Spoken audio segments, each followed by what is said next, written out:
Steve McQueen stood in his dressing room at CBS Television City, script in hand, staring at his reflection in the mirror. The year was 1959.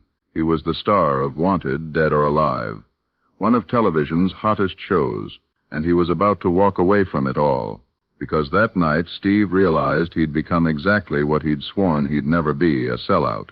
The Golden Cage of Television, November 1959, Los Angeles. Steve McQueen was trapped, not physically, but contractually. Wanted, Dead or Alive was in its second season, filming 30 episodes a year, 18-hour days, 6-day weeks. The same character, the same lines, the same Western town set, week after week after week. At 29 years old, Steve was making more money than he'd ever dreamed of. $3,000 an episode. A fortune for a kid who'd grown up in foster homes and youth detention centers. But the money felt like handcuffs. His co-star, Wright King, found him sitting alone on the set after everyone else had gone home. "Steve, you okay?" Steve didn't look up. "Tell me something, Wright. When you were a kid, what did you dream of becoming?" "An actor, I guess. Why? I dreamed of being free, of going where I wanted, doing what I wanted, being somebody real." Steve finally looked up. "Now I'm playing the same character 5 days a week, saying words someone else wrote, living someone else's idea of who Steve McQueen should be. That's not freedom. That's a prison with better food." Wright sat down beside him. "Steve, you're the star of a hit TV show. Most actors would kill for what you have. Then most actors are settling for the wrong thing." But what Steve didn't know was that his breaking point was only hours away. The next morning, Steve arrived on set to find the producers waiting for him. 4 men in suits, holding contracts and looking concerned. "Steve, we need to talk," said Dick Powell, the show's executive producer. "About your behavior. The directors say you're difficult. You argue about every scene. You want to change dialogue. You refuse to hit your marks. We've been patient, but this has to stop." Steve felt his jaw tighten. "I'm trying to make the character real. Everything in these scripts is fake. The dialogue, the situations, the scripts that are making you rich," Dick interrupted. "Steve, you're under contract for 3 more years, 90 more episodes. You can do this the easy way, or you can do it the hard way, but you're going to do it." Steve looked at each of them, saw the calculation in their eyes. He wasn't Steve McQueen to them. He was an asset, a commodity, something they owned. "What if I quit?" Silence. Then one of the lawyers spoke up. "Your contract prohibits you from acting in any other production, film or television, for 5 years after walking away. You'd be banned from the industry, effectively ending your career. So I'm trapped." "You're employed," Dick corrected, "at a very generous salary." Steve stood up. "I need some air."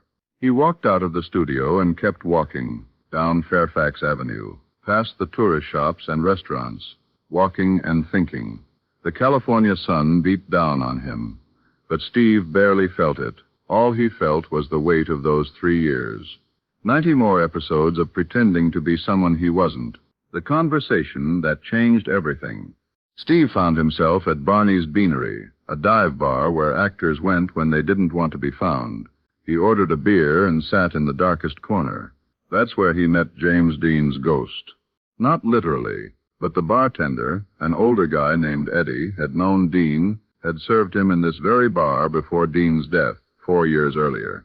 "You look like a man with a problem," Eddie said, sliding Steve his beer. "That obvious. I've seen that look before, on another young actor. Sat right where you're sitting. Said he felt like Hollywood was trying to turn him into a product instead of letting him be an artist." Steve looked up. James Dean. Eddie nodded. September, 1955, week before he died. He was struggling with the same thing you are. Fame versus authenticity. Money versus art. Being what they want versus being yourself. What did he decide? He decided that life's too short to play it safe, that if you're going to be an actor, be a real one, take risks, make mistakes. Fail spectacularly if you have to, but don't ever, ever compromise your soul for a paycheck. He died a week later. Yeah, Eddie said quietly, but he died being himself. How many people can say that? Steve's next decision would shock everyone who knew him. Steve went back to the studio, but not to apologize. He went to Dick Powell's office and said 5 words. I want out of my contract. Dick laughed. Steve, we've been through this. You're under contract for 3 more years. I know, but here's what you don't know. I don't care anymore. Sue me. Ban me from the industry. Do whatever you want, but I'm done playing Josh Randall. I'm done being your trained monkey. The laughter died. Steve, be reasonable. You're making $3,000 an episode. That's not enough, Steve interrupted. Not enough to sell my soul. Not enough to spend the next 3 years pretending to be someone I'm not. Not enough to look myself in the mirror and see a coward. You're throwing away your career. No, I'm saving it. Because if I stay, if I do 3 more years of this, I'll forget who Steve McQueen is. I'll become so good at being fake that I won't remember how to be real. And that terrifies me more than being broke. Dick leaned back in his chair. You realize what you're doing? You walk away from this, you'll never work in this town again. Not in television. Probably not in film either. You'll be blacklisted. Then I'll be blacklisted, but I'll be free. The long shot. For 3 months, Steve fought. Lawyers, meetings, threats. The studio held firm, finish your contract or be banned from acting for 5 years. Steve held firm, too. I'd rather be banned than be a prisoner. His wife, Neil, watched him spiral. Steve, we have bills. We have a baby. You can't just throw away the only steady income we have. I'm not throwing it away. I'm refusing to compromise. That's easy to say when you're not the one trying to figure out how to pay rent. Steve had no answer for that, because she was right. His pride, his need for authenticity, was putting his family at risk. But every time he thought about going back to that set, about putting on that costume and reciting those lines, something inside him died. One night, drunk and desperate, Steve called his acting teacher from New York, Sanford Meisner. Sandy, I think I made a mistake. Tell me. Steve explained everything. The contract, the fight, the threat of being blacklisted, the fear that he'd destroyed his career for nothing. Sandy was quiet for a long time. Then he said, Steve, do you remember what I taught you? That acting is living truthfully under imaginary circumstances. You can't live truthfully if you're living someone else's truth. If you're pretending to be what they want instead of who you are. But what if I can't make it? What if I give up everything and fail? Sandy's answer would echo in Steve's mind for the rest of his life. Then you fail as yourself, Sandy said. Which is better than succeeding as someone else? Steve, most actors spend their whole careers wondering what if. What if I'd been braver? What if I'd taken that risk? What if I'd refused to compromise? You're actually doing it. That takes more courage than any role you'll ever play. I'm scared, Sandy. Good. That means it matters. Fear is the sign that you're doing something real. Stay scared. Stay stubborn. Stay yourself. The rest will work itself out. Steve hung up, not sure if he believed that, but he knew he couldn't go back, even if it meant giving up acting entirely. The offer that came from nowhere. January 1960. Steve's savings were nearly gone. Neil had taken a small acting job to help with bills. The studio was still threatening legal action. And then, out of nowhere, a phone call. Mr. McQueen, this is John Sturges. Steve nearly dropped the phone. John Sturges, director of Gunfight at the OK Corral, one of Hollywood's top directors. Mr. Sturges, Call me John. Listen, I've been hearing about your situation with Wanted, dead or alive, about your refusal to compromise. And I'm calling because I'm putting together a film. It's called The Magnificent Seven. It's a big project, top stars, and I want you for one of the leads. Steve couldn't breathe. Sir, I'm in a legal battle with... I know. I've talked to my lawyers. They think they can work around your TV contract for a film. It's technically a different medium. We might be able to swing it. Why me? Why take that risk? John laughed. Because I don't want actors who play it safe, Steve. I want actors who fight for their art, who refuse to be packaged and sold. I've seen that fire in you, and that's what I need for this film. But there was one condition that would test Steve's resolve. There's just one thing, John continued. The pay isn't much. We're splitting the budget between 7 leads. You'd be making less than your TV salary. Steve did the math in his head. Much less, almost embarrassingly less, but this was a film, a real film, with a real director, playing a real character. When do we start? That's my Steve. Rehearsals in March. We shoot in Mexico. 4 months. And Steve, this role, this is your shot. You make this work. You'll never have to do television again. You'll be a film actor. After John hung up, Steve sat there, staring at the phone. This was it, the gamble. Take less money, risk everything, and hope that this film, The Magnificent Seven, would prove his bet was right. Neil came in. Who was that? John Sturges. He's offering me a role in his new film. What's the pay? Steve told her, watched her face fall. That's half what you were making on the show. I know. Steve, we can't afford... I know. Steve stood up, frustration boiling over. I know we can't afford it. I know it's a risk. I know I'm asking you to trust me when I have no idea if this will work. But Neil, if I don't take this shot, if I go back to that TV show and finish my contract, I'll spend the rest of my life wondering what I could have been. And I can't live with that. Neil looked at him for a long moment. Then she nodded. Okay, we'll make it work. But Steve, you better be right about this. Mexico and Destiny, March 1960, Cuernavaca, Mexico. The cast of The Magnificent Seven assembled for the first time.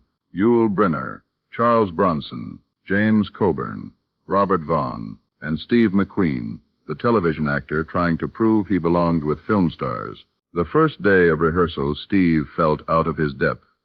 These were established actors, film actors.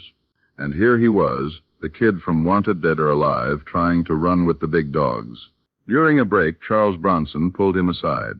You look nervous. I am. Why? Because you're all film actors. And I'm just... Stop, Charles interrupted. You're not just anything. You're here because John Sturges saw something in you. Something real. Don't second-guess that. Just be yourself. That advice unlocked something in Steve. He stopped trying to act like a film actor and just acted. Brought that raw, honest energy he'd been fighting to preserve. And it worked. Scene by scene, Steve found his rhythm, found his character Vin Tanner, the rebellious young gunslinger. But one scene would nearly ruin everything. The scene was simple. 7 gunslingers riding into a Mexican village. But when John called action, Steve did something unexpected.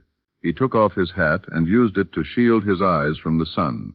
It was a small gesture, but it drew focus to Steve in a shot that was supposed to be about Yul Brynner. Cut, John called. Then quietly, Steve, can we talk? Steve followed John away from the set, heart sinking. He'd gone too far. Been too creative. Overstepped. That thing with the hat, John said. That was brilliant. Do it again. Steve blinked. What? You took a boring riding shot and made it memorable. That's what I want. That instinct, that creativity. Don't ever apologize for it. But not everyone agreed. Yul Brynner, the film's star, was furious. That kid is trying to steal scenes. He needs to be put in his place. Word got back to Steve, and for a moment he considered backing down, being cooperative, playing it safe. Then he remembered why he'd left television. He'd left specifically so he didn't have to play it safe anymore. So instead of backing down, Steve doubled down, found ways to make every scene memorable, checked his shotgun during another actor's dialogue, shook a bullet in his ear before loading his gun, small gestures that made his character pop. Yul was livid. Some of the other actors were annoyed, but John Sturges loved it. That's my rebel, he'd say, laughing. The preview that changed his life. October 1960.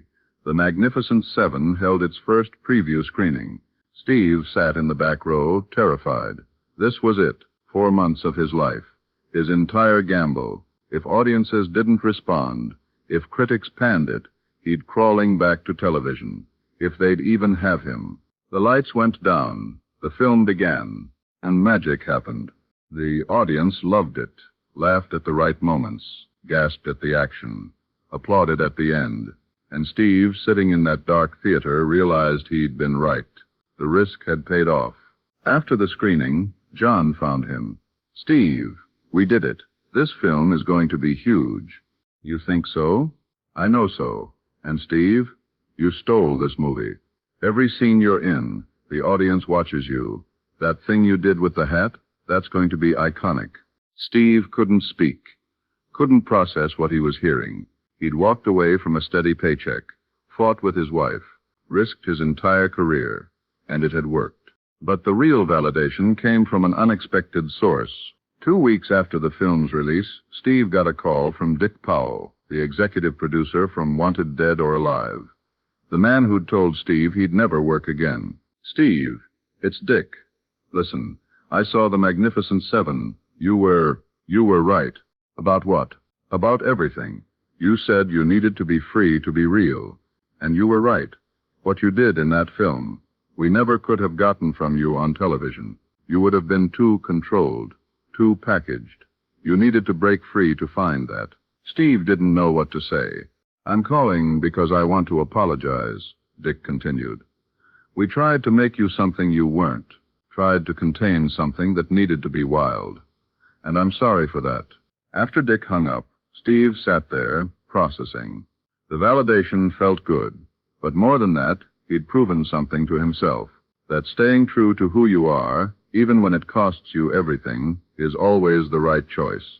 The lesson, The Magnificent Seven, became one of the biggest films of 1960. Steve's performance launched him into film stardom. Offers poured in, real offers, for real movies, playing real characters. A year later, Steve did an interview with a young journalist who asked him about his fight with the television studio. "Looking back, do you think you handled it right?" Steve thought for a moment. "Handled it right? I don't know. I burned bridges, cost my family stability, risked everything. But I'll tell you what I learned. There's a difference between a career and a calling. A career is something you do for money. A calling is something you do because you can't not do it. And if you confuse the two, you'll spend your whole life successful and miserable. What's your calling?" "Being honest. In my acting, in my life, in everything. I'd rather fail being honest than succeed, being fake. And television, at least the way I was doing it, was asking me to be fake. So I had to walk away. Even though it almost destroyed you, especially because it almost destroyed me, because that's how you know something matters. If walking away doesn't terrify you, then it wasn't worth staying for in the first place." Years later, the true impact of his decision would become clear. In the decades that followed, Steve McQueen's story became legendary in Hollywood. Young actors facing similar choices would ask themselves, what would Steve do? Writers and directors would cite his refusal to compromise as inspiration for their own battles with studios. But the real legacy wasn't in Hollywood. It was in every person who heard Steve's story and realized they, too, were trapped in their own version of Wanted Dead or Alive. The job that paid well but killed their soul. The career that looked good on paper but felt empty inside. The safe path that led nowhere they wanted to go. Steve McQueen showed them it was possible to walk away, that you could risk everything for authenticity, that staying true to yourself was worth more than any paycheck. In his final years battling cancer, Steve was asked if he had any regrets. About what? About the risks you took, the bridges you burned, the easy money you turned down. Steve smiled. That iconic Steve McQueen smile. "My only regret is that I didn't start sooner, that I wasted even one day doing something that wasn't real. But I'm grateful I figured it out when I did, because I got to spend most of my life being myself. And that's worth everything." The final truth. The night Steve McQueen almost quit acting forever was the night he became the actor we remember. Because that night, in that dressing room at CBS Television City, Steve made a choice. He chose authenticity over security, truth over comfort, freedom over money. It wasn't easy. It almost broke him. It cost him relationships, stability, and peace of mind. But it gave him something more valuable, the certainty that he lived on his own terms. Steve McQueen stood in his dressing room, script in hand, staring at his reflection in the mirror. He had a choice to make, play it safe or risk everything. Be what they wanted or become who he was. He chose himself. And that choice changed not just his life, but the lives of everyone who heard his story and realized, I can choose myself too. Because Steve McQueen didn't just act in films. He lived a philosophy that authenticity matters more than success. That being yourself is worth any price. That the only prison worse than poverty is pretending to be someone you're not. That night in 1959, Steve McQueen almost quit acting forever. Instead, he quit acting fake and became a legend. You're in your own dressing room right now. Maybe it's an office. Maybe it's a relationship. Maybe it's a career path that looks perfect on paper but feels empty inside. You have a script in your hand, someone else's script, someone else's version of who you should be, and you're standing there looking in the mirror, asking yourself, is this who I am, or is this who they want me to be? Steve McQueen faced that question in 1959. He chose himself. It terrified him. It cost him. But it saved him. What will you choose? The safe path is always there. The steady paycheck. The predictable future. The version of you that makes everyone else comfortable. But there's another path. The one that terrifies you. The one that costs you. The one that costs you. The one that makes you real. Steve McQueen took that path.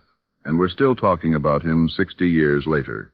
Not because he was the best actor, but because he was the most authentic one. When will you quit acting fake?